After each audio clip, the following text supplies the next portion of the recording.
যা পরিস্থিতি তাতে বন্ধ করে দেওয়াই ভালো। হাইকোর্টের কড়া মন্তব্য, আর্জি করে রোগীদের অন্য হাসপাতালে পাঠিয়ে দিন। কোন হাসপাতালে পাঠাবে? সব হাসপাতালের অবস্থা এক। এটা জানা গেছে তাই, যেটা জানা যায়নি সেখানেও তাই হচ্ছে, হয়তো কম হয়তো বেশি। সব হাসপাতালে যারা মাথা তারা নিশ্চয়ই সন্দীপ দত্ত নন, এটা আমি দায়িত্ব নিয়ে বলতে পারি। কিন্তু এটাও ঘটনা যে সন্দীপ দত্ত একা তো নন,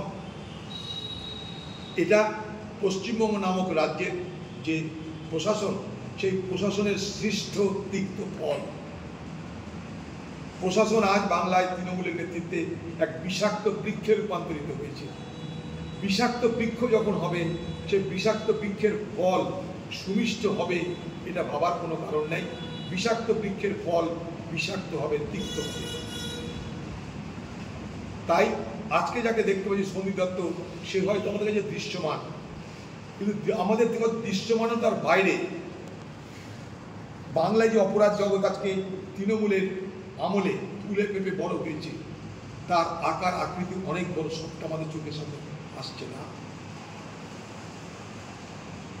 এগুলোতে রোগের কতগুলো নমুনা,